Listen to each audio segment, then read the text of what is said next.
All right, Dr. Ortiz, welcome to the MFP Group 2022 group. We're excited to have you over here. If you would like to give a couple minutes presentation on the work that you're doing and talk to us a little bit about your experiences on MFP. Okay.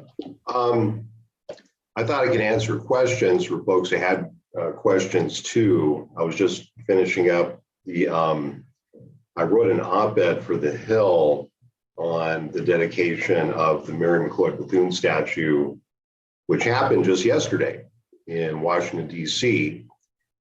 And those of you who don't know who Dr. Bethune was, she was the founder, of course, of Bethune-Cookman University and a fearless human rights and civil rights activist in Florida, an advisor to several presidents of the United States, founder of a number of African-American organizations, a former vice president of the NAACP, and a person who really risked her life time and time again in Florida for African-Americans, for the right to vote, for women's suffrage. And she was a supporter of women's suffrage long before most people in this country were. In fact, when she was supporting women's suffrage, when the 19th Amendment went up for ratification in Florida, every single state legislator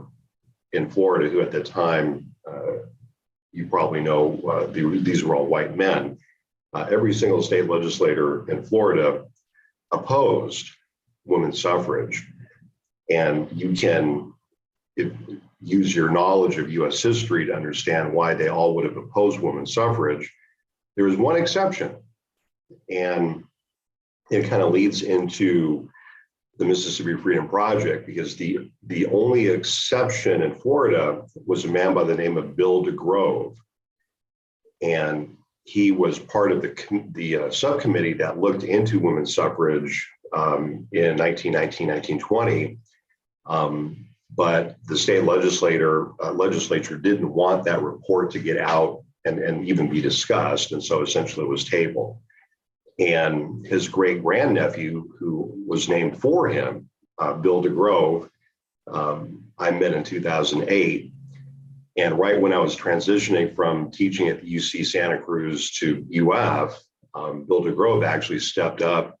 And it was interesting because before I arrived at UF, the UF Foundation called me and said, on your way over here, can you think of any projects that donors might support? And I put together a 2-pager and I said, well, how about this idea? I take a group of students to the Mississippi Delta. We do oral histories with civil rights movement veteran activists, and we spend a week going kind of up and down the Delta region. And, the students write up their experiences, and we document some history. We help some local communities who are doing the work. At that time, Indianola, Mississippi was preparing for the 50th anniversary of Freedom Summer. And they really needed help in doing that, in, recording the history of the movement in Indianola, which long preceded Freedom Summer in 1964. And they also wanted some kind of memento or some kind of keepsake for the many people who were going to be traveling to Sunflower County, Mississippi in 2014. And so between 2008 and 2014, we worked in Indianola, Mississippi, which is a little bit of ways from where you all are going to be going this summer. But Sunflower County is a very historic, very important county in the civil rights movement. There were a number of homes and businesses that were bombed on one evening. In fact, we used to do a historical tour of downtown, of kind of the Black neighborhood around the core of Indianola. And this tiny town, very small town, less than 10,000 people, most of its existence, has been the subject of several Hollywood movies because of the historic nature of this place. It was a place that where the Student Nonviolent Coordinating Committee was very strong, where there was a local freedom movement long before the 60s, and even going back to the Civil War and slavery. And so I put together this short proposal about taking students to the Mississippi Delta. And when I remember when I gave it to the UF development folks, they're the people that go out and solicit donations. They kind of looked at me funny and said, well, we don't do things like this at UF, Professor Ortiz. You guys may do that in California, but we just can't imagine really doing that here. And I said, well, just kind of put it out there and see what happens. And 3 days later, I got a call from one of the people in development and said, well, this is kind of surprising, but, someone stepped right up to support the trip and say that he's going to, make a donation every year. And that was Bill DeGrove. And I didn't know him at the time, but again, he's the great grandnephew of the only white man that we know of who actually in Florida, in the Florida State legislature, who supported women's suffrage back in 1920. And so I think that's a really proud kind of legacy and tradition to build upon. And when we started the trip, it was meant to coincide with a number of things. I mentioned Freedom Summer, the anniversary coming up, and also Indianola was a place that B.B. King grew up. And of course, he's one of the greatest musicians in American history. And so our first cohort of travelers were actually able to see B.B. King play live in a concert for absolutely free. Didn't have to pay a dime. And my own fieldwork time back in Mississippi goes back to the summer of 1995. And I was a PhD student at Duke University, and I was recruited as a student of color to work on a project supported by the National Endowment for the Humanities.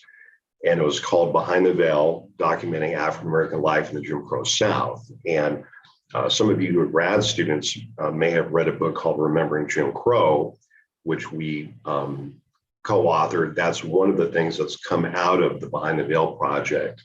But my work was starting in the summer, or actually in the fall of 1993, was to do interviews all throughout the South with teams of graduate students, with elders, African-American elders who grew up in the Jim Crow South.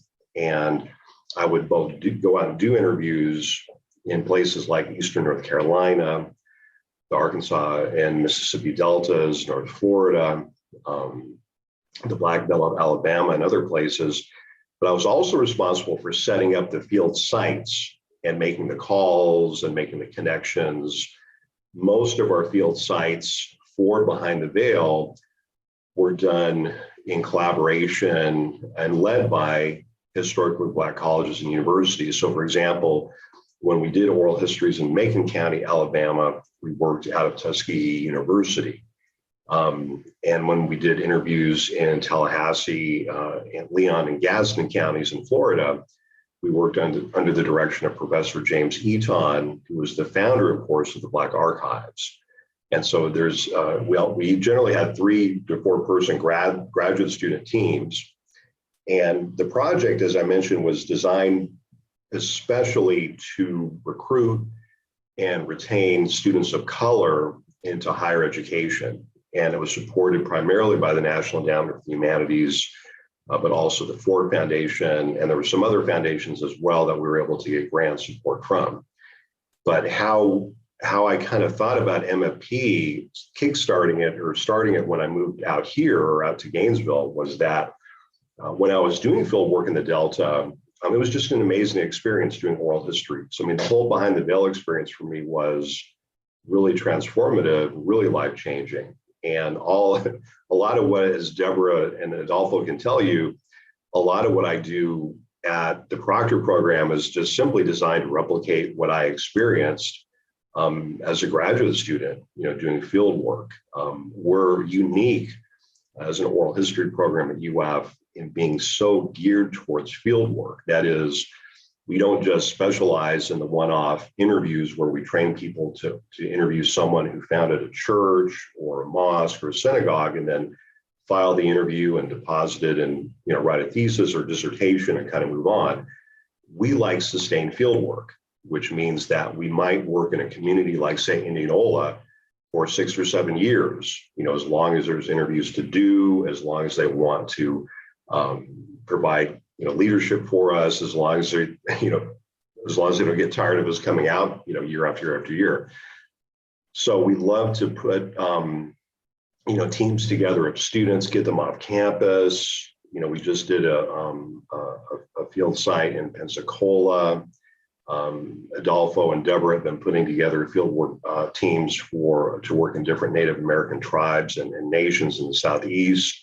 So we're really a field work based type of program, and that makes us unique across the country. And we're frequently called upon for our expertise. Like a couple of days ago, I spent an hour with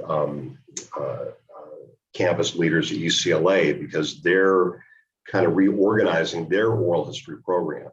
And they said, we really would like to build a program like you all have at the University of Florida, Professor Ortiz. How do you do that?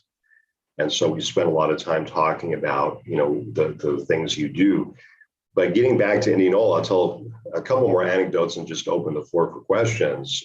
In the summer of 1995, we had set up a Mississippi Valley State University, which is a historically Black college in the heart of the Delta. It's based in Greenwood, for those of you not familiar with Mississippi history.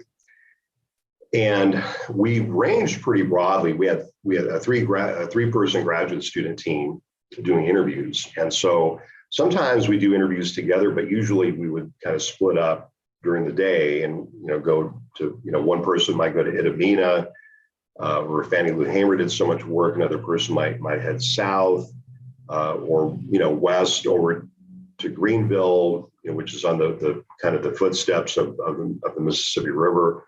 So one day I got an assignment to go up and do some interviews in what was known as Strike City, a place that African American sharecroppers and tenant farmers actually went on strike. And with the support of the Student Nonviolent Coordinating Committee and Fannie Lou Hamer, and I was to interview some of the veterans of that strike and who, in the wake of the strike, actually formed an intentional community.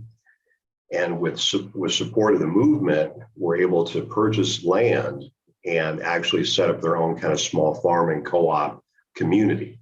And I think it was near Leland, if I'm not mistaken. I have to go back and look at my notes.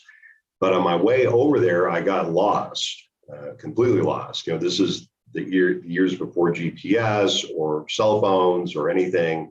We had this funny thing, one-dimensional thing called a map.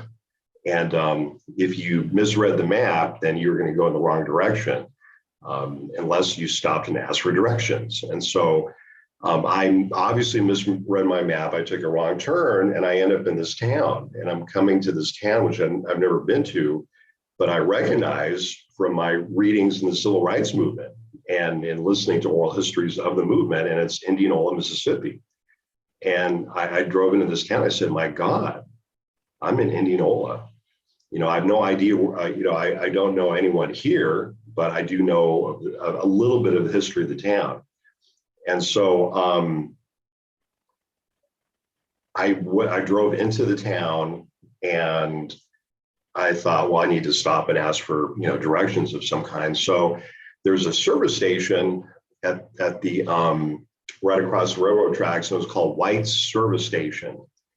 And the man who owned it, who I later got to know very well, Dorsey White, was working on a car, and he had several mechanics working with him. It was a service station. I think they sold gas, and they had like a small convenience store and stuff like that. And it was a Black-owned business. And so I pulled in and pulled up on gas and stopped in and then talked to the man who was Dorsey White, who I didn't know from Adam at that point. And he said, well, just out of curiosity, what are you all, what are you doing here? what are you up to in this part of the country? And I told him, I said, I'm part of a graduate student team. We're doing oral history interviews with African-American elders. We're trying to get Black perspectives on segregation. And he said, I know a lot of people that would be interested in talking with you. Do you have some time? And I said, well, I'll be here for another 3 weeks, in the area. I told him I was working out of Mississippi Valley State University. And he said, hold on for a minute. And he went and made a phone call in the back room. And he came back a couple of minutes later and he said, young man, I have an interview for you.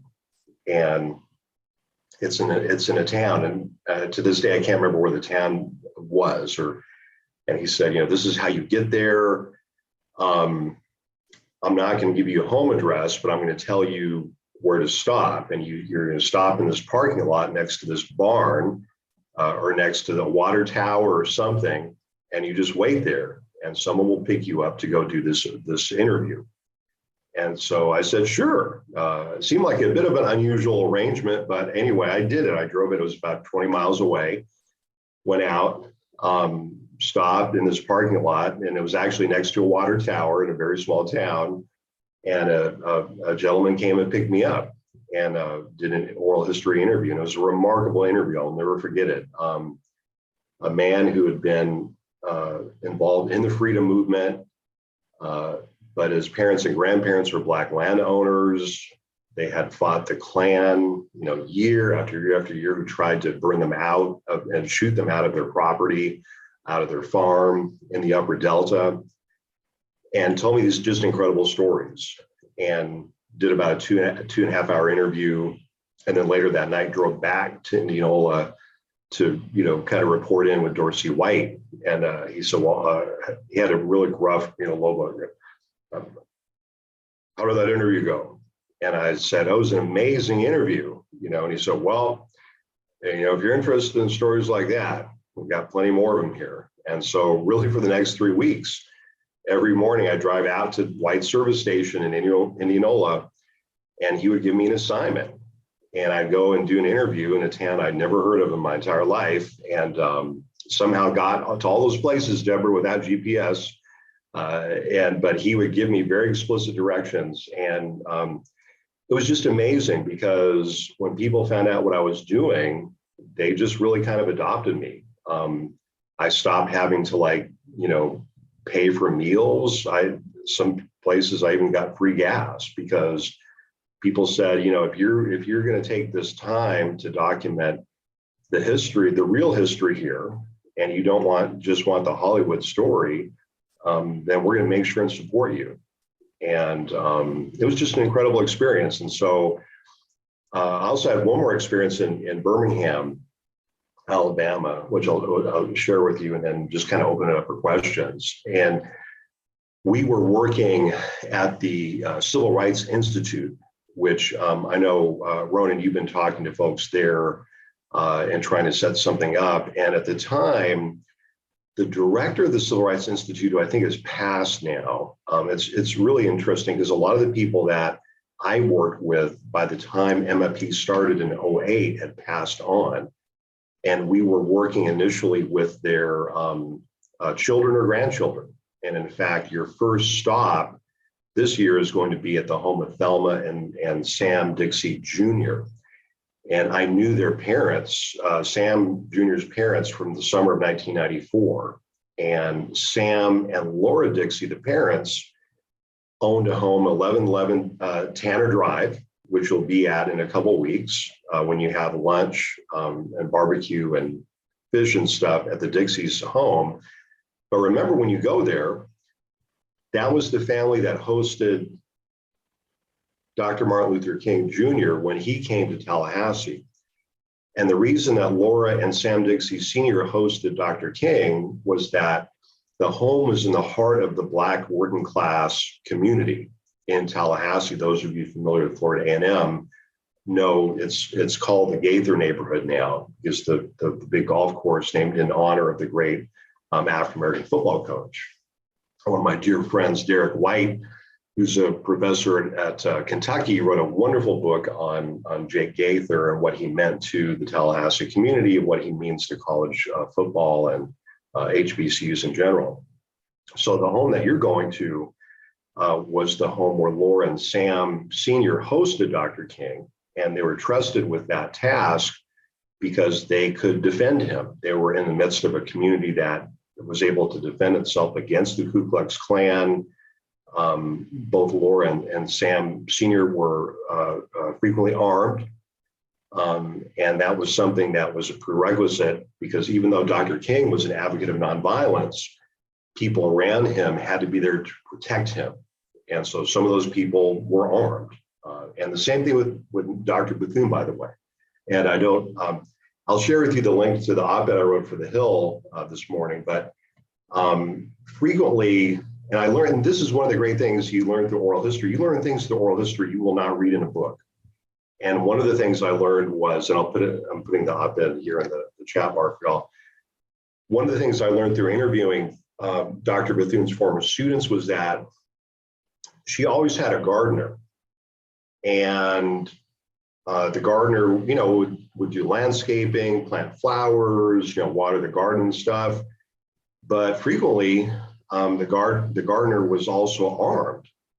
And every once in a while, this would come out. And I remember asking one of the alumni of Bethune-Cookman, why was the gardener armed? And I remember she said, well, to protect Dr. Bethune, of course, because the Klan was always, scheming on, trying to take her out because of who she represented, the causes, the beliefs that she had, her advocacy of Black education in the state with the highest lynching rate in the United States. That state with the highest lynching rate in the United States was, of course, Florida for most of the Jim Crow era. But the last story I'll tell is, then I'll be happy to take questions, is we were working in downtown Birmingham, and we were doing a lot of oral histories in Bessemer and surrounding areas. And one day it was just really hot. These summers were so hot. And even for me, I'm a veteran of U.S. Special Forces. I was in Central America, for 2 years. It was really hot there in the jungle where we were in southern Honduras and different parts of the region.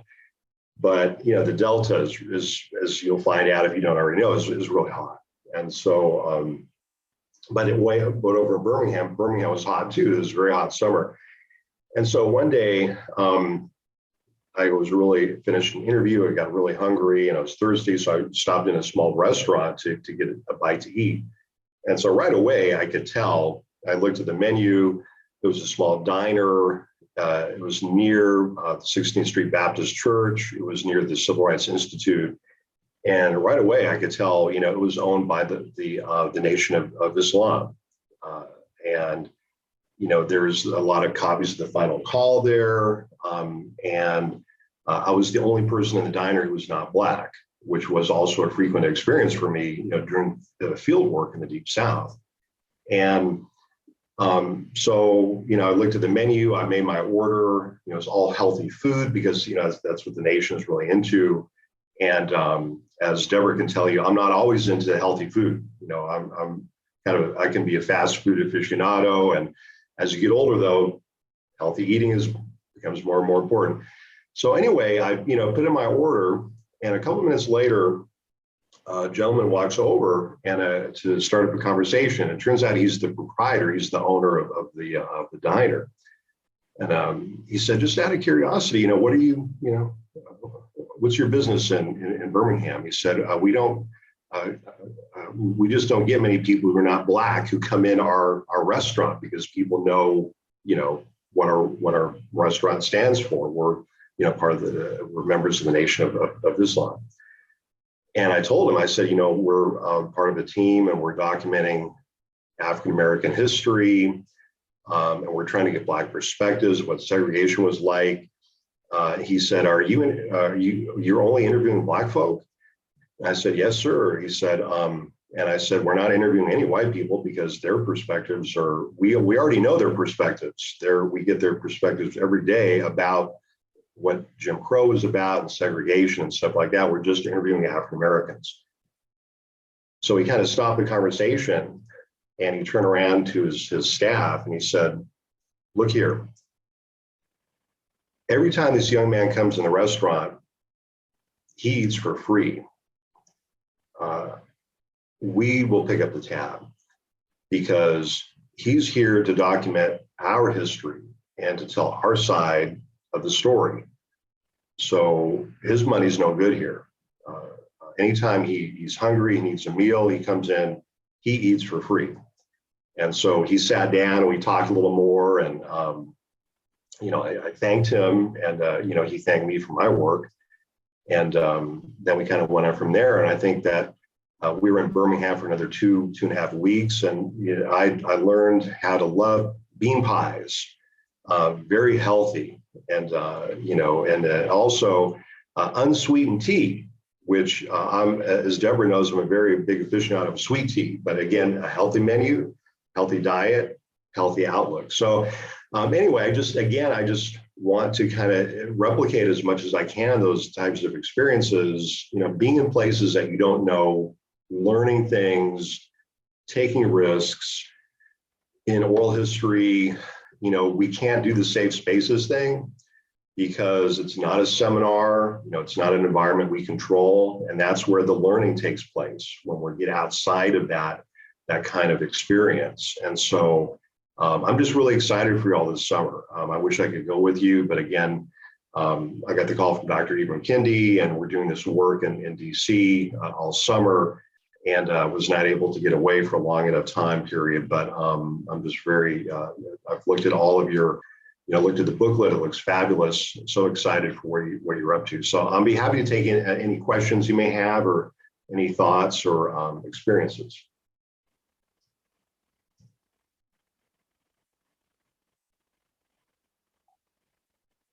Krishna lunch, yes.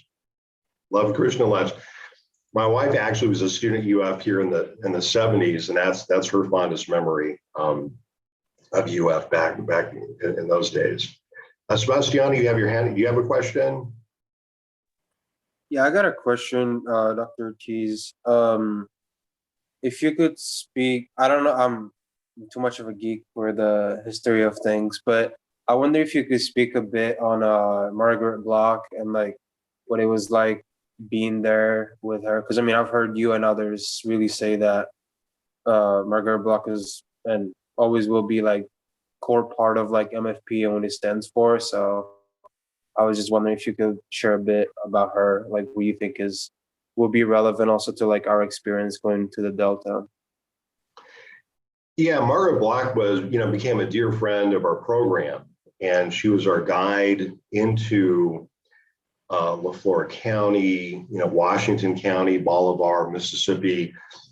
I could talk for hours about her, as Deborah can tell you, but I'll just kind of give you the punctuated introduction.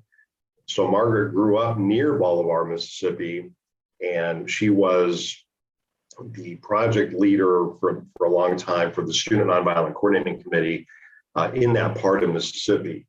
And her older brother is an iconic kind of freedom movement person. If you read books on the civil rights movement, you'll read about Sam Block. Sam was several years older than Margaret. And so he was really one of these great leaders in the Delta during the movement years. And he organized a lot of protests. Margaret kind of followed in his footsteps, but she was constantly being threatened by the Ku Klux Klan. She had to take up arms to defend herself in her neighborhoods. And she was actually spirited out of Mississippi one evening in the back of a pickup truck. She was covered and protected by friends because the Klan had put out a death hit, on her. And so she had to leave under cover of darkness one night. She moved to San Francisco. She lived in the Bay Area for about 3 decades and worked in the anti-apartheid movement and the Third World Solidarity movement we used to call back in the 60s and 70s. But then she moved back, the 21st century to take care of her mom. And she moved to Cleveland, Mississippi. And Margaret really was our guide, Sebastiano, for several years. And wherever she went, she opened doors. She was outspoken. She didn't take any nonsense. If you listen to any of her poetry, I'm sure you have, she wouldn't take no for an answer. And so she would take us into places we didn't know about, I didn't know about, and no one would ever turn us away. And we got a lot of free meals. We got a lot of, support from her. And she would always take us every summer that she was the guide for the MFP. She would always take us to really just the poorest parts of whatever town we were in. And sometimes it would make some of our MFP members a little uncomfortable because in the United States, we have set up a system of segregation of wealth and race to where oftentimes people don't have to be around people who are working class or poor people.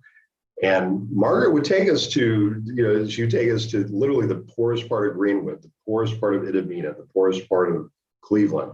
And she did that for a reason.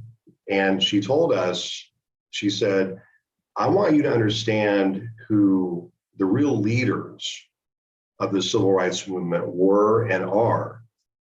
They're in these poor communities. She said they're not in the bougie communities. Those people would only join after the movement got going, and they would join at the tail end, and then they would get interviewed and they would get the props, they'd get the books written about them. But it was the poor people who led the movement, always. And they're the ones that never get any credit. And so I want you to know where the movement in this state came from. It didn't come from the college, it didn't come from the bougie community, it came from poor working class people. And Margaret had a saying, and again, if you've had a chance to listen to any of the interviews that she did, or we did with her, she would say, someone asked her a question one time, Ms. Black, what sorority were you in? And she said, I never had time for that. She said, I didn't pledge any sorority, I pledged SNCC, which meant that she pledged the Student Nonviolent Coordinating Committee, which was the core movement organization in the 60s in the Delta. So yeah, Margaret Black was just this incredible presence and continues to be. She passed away several years ago, of course, but we still miss her.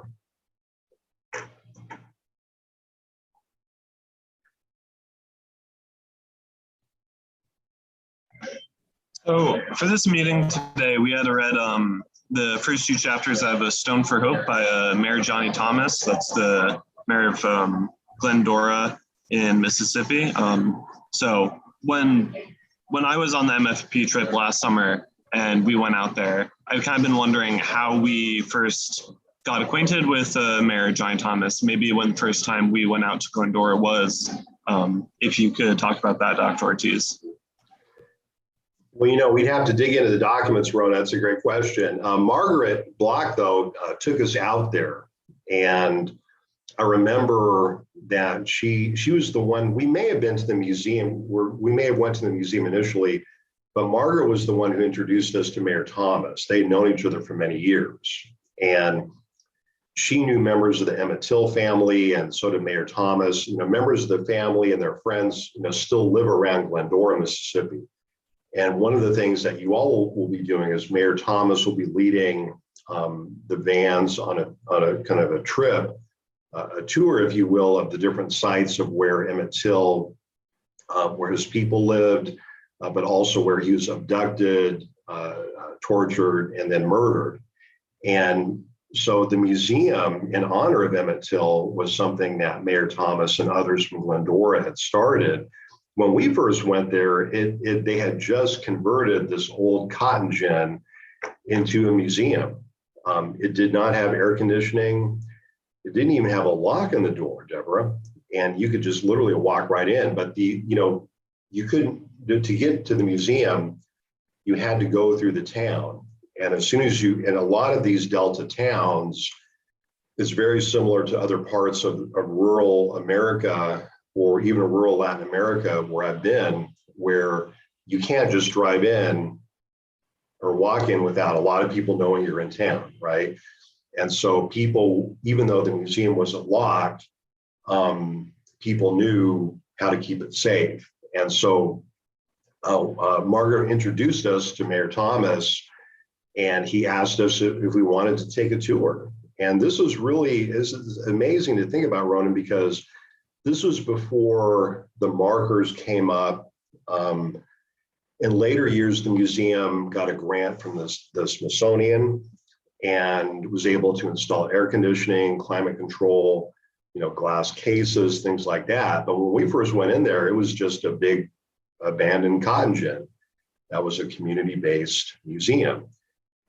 And since that time, the Emmett Till Museum, where you will be in a couple weeks, has donated historical mementos and artifacts to, I don't know how many of you have been to the African American History Museum here in DC, but if you go to the African American History Museum here in the mall, and you go to the Emmett Till, there's an Emmett Till exhibit or sequence, you'll see materials that have been donated from Glendora, Mississippi, from the Emmett Till Intrepid Museum in Glendora. So every year we go, there'd be a new edition, there'd be a new exhibit, there'd be a new video and different things like that. So, and Mayor Thomas is someone, who, again, it's the kind of the difference of the work we do here at UF Oral History. And so, I call in, I check in on him, he checks in on me periodically, kind of, hey, how's it going? How are you all doing down there in Florida? Here it's pretty tough. We have it tough in Mississippi, but it seems like you all have a pretty tough situation there now. And so getting to know him has been just a great privilege for me and just an honor. And he's a person who's dedicated his life to lifting up the memory of Emmett Till. And when you go to Glendora, and this is something, Ronan, that already as a Proctor program student and staff member, the people who work the hardest in preserving the history are often the people who get the least amount of credit. And so one of the things that Mayor Thomas is trying to do is he's trying to get more resources into Glendora, which is a struggling kind of working class community. And up to this point, though, most of the resources have gone over to Money, Mississippi, to refurbish the courthouse where Emmett Till was tried. And a lot of African Americans in the region, if you stop and talk with them, they'll say, well, we just don't know why the government would be giving all this money to the people that run the courthouse. Those are the people that covered up the murders of our people for generations, not just Emmett Till, but they still are the main beneficiaries of this history that we lived through and struggled and suffered through. So as you go to Money, and you'll see the museum, depending on the sequence of the trip, you'll go to Glendora, you'll see the Emmett Till Museum and the converted cotton gin, and then you'll go to Money, where the courthouse is, and where actually Keith Beauchamp made that recent, very shocking discovery, and you'll have a chance, I'm sure, to talk about that. Just a few weeks ago, in fact, Mr. Beauchamp discovered with his research team, this is the power of research, they found a warrant that had been issued for the arrest of Carolyn Bryant, who was the white woman who claimed that Emmett Till had accosted her in the grocery store that fateful day. And my friend Tim Tyson, who later interviewed her many years later, found from this interview that she had made up the story. And she told him about that, the fact that she had felt bad that she made up the story, it had gotten Emmett Till killed. But what no one knew at that time was that a warrant had actually been issued to bring her in to be questioned about Emmett Till's disappearance. That evidence had never been part of the case. No one knew about it. It was part of an official cover-up of the Emmett Till murder, and it was just discovered in that courthouse, in the basement, where, as Deborah can tell you, every year we go to that courthouse and we walk around the upstairs, the place where the trial, the fake phony trial took place. of Emmett Till's murderers. They were exonerated, they were cleared, and then they went around and were interviewed for a lot of money by, I think it was Look magazine, and they came out and said, yeah, we did it. So what? And so, yeah, there's a lot of history there in that. But Mayor Thomas is the one who's one of the people who's trying to get people to understand that history. Hi, thank you for being here with us. First off, I wanted to ask, in working with all of these histories, honestly, a lot of them are just so heavy and terrible. And like, I could not get through the Emmett Till documentary, and just like being with all of these people who have been so like oppressed and downtrodden for so long. Like, how do you stay like light, and how do you like, have you ever just like cried in an interview, or just kind of how do you deal with all of these really heavy and terrible things? Oh yeah, I've cried on many interviews, Kristen. It's a great question, and the thing that keeps me going is that many of the people that I interviewed back in the 90s and that we continue to interview, you know, they some of them have lived through just horrible experiences and traumas and oppression, and you know, I remember interviewing, you know, families who had lost loved ones to lynching and to forms of violence. That, I mean, all violence is bad, but you know, lynching is a special kind of atrocity, which is, you know, was a crime literally until recently, sanctioned by the state and oftentimes supported by law enforcement. And you can imagine the trauma that goes with that kind of violence. But the thing that really keeps me going is this charge that I've been given by so many of the people that I've interviewed, where they've said, you know, look, I'm telling you my story because I want you to retell it. I want you to when you teach history, when you talk about history, I want you to give our side of the story. And that's the thing that keeps me going, because I know how painful some of these experiences are. And I know what kind of, you know, I can kind of guess how much it costs people to retell and remember. Toni Morrison asked us this question when she wrote Beloved. You know, are there experiences that are best left buried? Are there experiences that are so traumatic it might be best to not pass them on? And she leaves that as an open question, of course, in the novel. And then, of course, and so it's that charge or that kind of responsibility that I feel it's kind of been passed on. And I feel that in my own family, you know, growing up as my father grew up in Houston, Texas in the 1940s and 50s, when you had the segregation signs. And he grew up with these signs that said, you know, no Negroes, no dogs, no Mexicans, everywhere you went. And there were places in Houston where police would abduct young African-American and Mexican-American boys and take them and beat them and sometimes murder them, and were never brought to justice. Well, they were justice, right? They were the rule of law. And, you know, my elders, you know, they don't always tell those stories, but periodically they do tell them.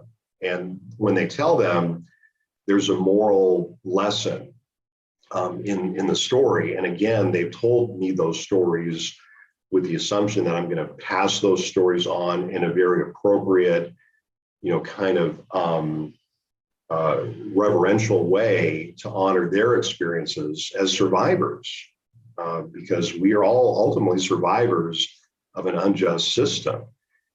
And but then again, also, you know, I want to emphasize too that a lot of the stories are just joyous and incredibly joyful and exciting and thrilling. And when we would hang out with Margaret Black and we would do interviews with her or her fellow movement veterans, they would talk about how exciting it was to learn how to make a Molotov cocktail.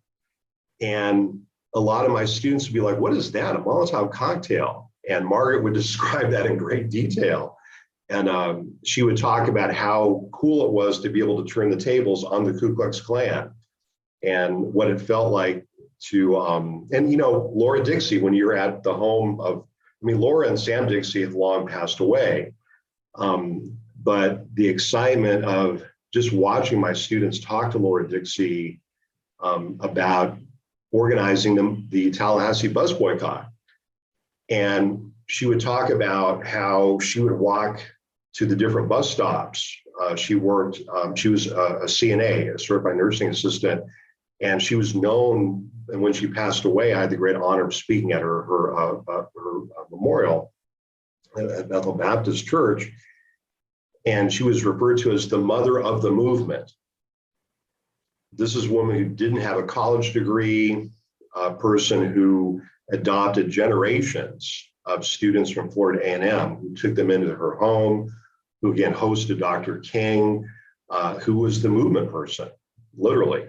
And she would tell my students about, because I remember one time, Deborah, you probably remember this, I think we were there like in 2011 or 12 or something, and our students said, well, how did you convince people to respect the boycott if they didn't want to support it?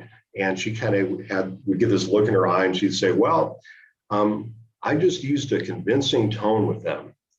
And so we kind of got the message after a while. So yeah, I mean, a lot of the stories are just incredibly uplifting and inspiring. And but there will be traumatic stories. You know, you will hear trauma in the region. I mean, when you go into Elaine, this is a place, you know, if you do U.S. history, you should know about Elaine, Arkansas.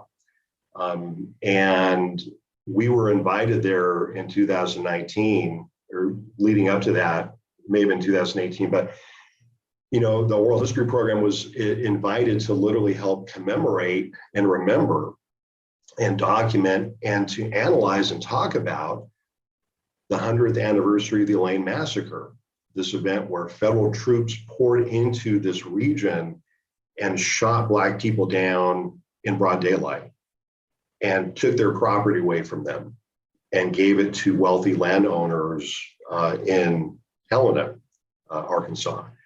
And so right away, we knew going into Elaine, Arkansas, that there were going to be some traumatic stories, and not just about the massacre, but about the generations since that time as African Americans struggled to keep their land in the Arkansas Delta and other parts of the region. So, but again, we're invited to do that because people have a trust for the program and they expect us to share their stories in an appropriate way. And so that for me, it's so exciting because you may have heard recently, Florida's been passing all these laws to try to stop people from telling these types of stories.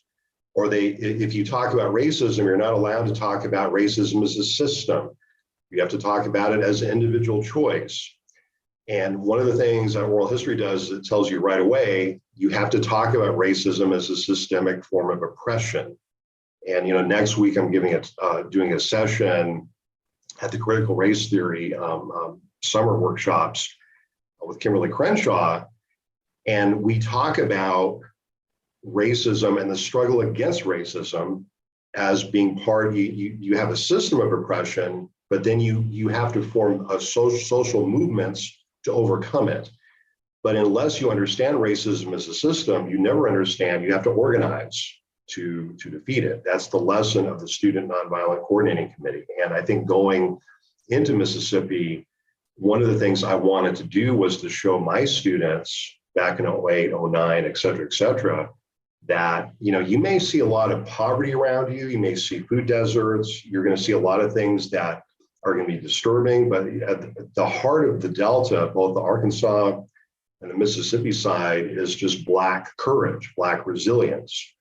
And then these newer generations of migrants from Latin America, from Central America, that are moving into Elaine and Indianola, they're adding on to these traditions of struggle.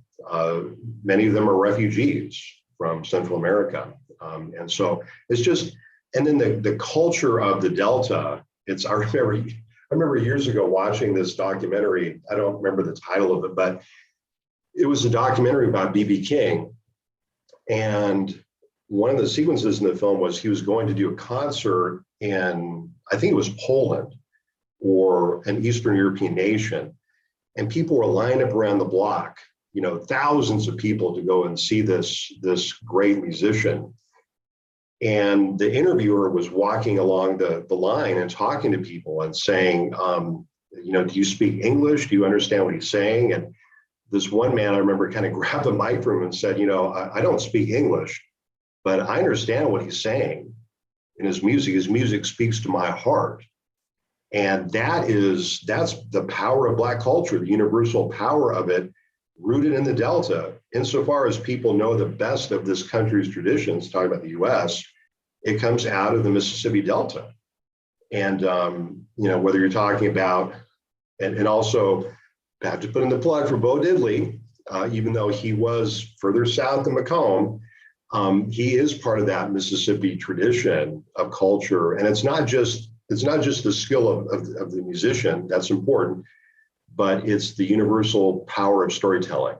So anyway, I could go on forever. I better kind of stop myself. I know you probably have some business things to talk about, but any other thoughts or questions? Please do take a moment to look at the op-ed on Dr. Bethune and to catch up on some stories about her. And in that op-ed, I tried to just tell really a couple. You have only so much space. You have to talk about the historical significance of the person. But I love the stories that people would tell about Dr. Bethune, especially her former students. And because they loved her so much. And what they loved about her was, well, one of the things was she taught people to respect Black womanhood during the heart of segregation. And she said, you will respect my girls, my students. And any white visitor who came onto campus back at Daytona Educational in the 1910s was put on notice. We don't do segregation here, white people. And many of her students would remember this years later. And they would say, they thought, oh my gosh, we were just so afraid for her life, because she would tell white people to their face, you don't treat Black girls here the way you treat them in the rest of Florida. Here, you will treat them with respect. And that was the kind of courage and dignity, that she modeled. So thank you all for signing up for the trip again. It's inspiring. I'll be sharing the MFP booklet that you put together. We have donors. Last thing I'll mention is some of the people who've stepped up to support this trip. We don't receive the bulk of our funding from the University of Florida. The bulk of it is from donors, many of whom are alumni or retired faculty. This year, Dr. Dave Wilson, who's a retired mathematician, by the way, as one of the main supporters of the trip in terms of the financials. Dave's a neighbor. He lives a couple blocks down the street from me. On 7th Lane, people know that after a while, they'll say, watch out for Ortiz. You'll start talking to him, he's going to ask you for money for that program. But once people find out what we're doing, they want to give money, because they want to support the work that you all are doing. So anything else, Adolfo, you want me or Deborah, you want me to pitch? What would you suggest for second, because we have a lot of folks that are already, this is going to be their second trip. What would you say, what type of mentality should they have? What advice would you offer for them that have already gone through that experience the first time? Well, I think that it's a really good question, Adolfo. And I think that, being there for the rest of the team, having discussions, talking, we, as we have a tradition of kind of having, rap sessions in the evenings to talk about the day's events, and to give the, but then we don't have to wait for the evenings, as you're driving along, and share some experiences that you had last year, the year before, is always helpful, kind of like what I'm doing now, and just being there for each other is a really important thing. I think for me, I was sold on oral history. I came out of labor union organizing. I'm currently president of the United Faculty of Florida, our faculty union. And to me, solidarity is what matters more than anything else. And so, mutual aid, solidarity, being there for each other, I think those of you who have a bit more experience, can do that. I mean, sharing the work, sharing the load when you're out there. If you got a driver's license and you can drive, you're clear to drive, pitch in, and make sure that, now I'm going to sound like a professor, but, the people who've done the trip know how important it is to kind of get things going in the morning, that you have people who are waiting for you, people who've set up interviews, and help kind of remind each other, hey, I may come late for Professor Ortiz's class, but I usually look the other way. But now I'm in a town that I don't, this is not where I'm from. So I need to be, 5 or 10 minutes early. And those are really important things. And you will learn quickly that people will know right away you're not from Elaine, Arkansas, or you're not from Glendora, Mississippi. And every year, Deborah will smile because I will tell people this and they'll say, well, we're all Americans, blah, blah, blah. Well, when you're in the Mississippi Delta, it is a unique, distinctive culture. And so those of you who had a little more experience, and to me, it's more exciting. I would much rather go to the Mississippi Delta than go to a faculty meeting in history department. Don't tell any of my colleagues, but I'd much rather be out there than back on campus having to go to a meeting of some administrators or some professors. Even the work we're doing here in DC, going down to the basement of the National Archives is like really cool stuff. Oh my gosh, the chance to work with Ibram Kendi, Kara Anderson, Dave Roediger, these legendary people I've always looked up to. It's just been fabulous. And you asked me, would I rather be doing that or would I rather go to a history department meeting? I hope you know me well enough by now to know the answer to that question. But yeah, just, your experiences will be very, very important. Just share them and really have a good time, because that's people that you work with when you get a chance to meet, James White and Elaine or Mary Olson. They're just great storytellers and, they love this program. You will get to Elaine and realize really quickly that this is a special place in U.S. history, and they've invited us in, to be part of that.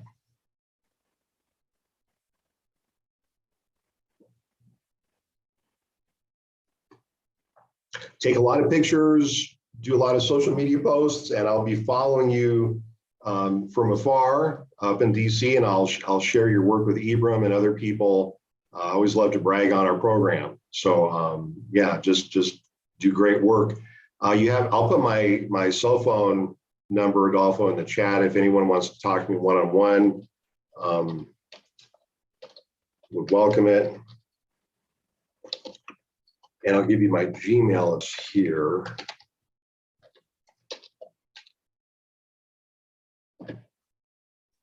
All right, everyone. Well, I need to get back to the sub basement. They have me near where the Bill of Rights is, and so I gotta get back down there today. All right. Thank you, Dr. Ortiz. Thanks a lot. Have a wonderful day.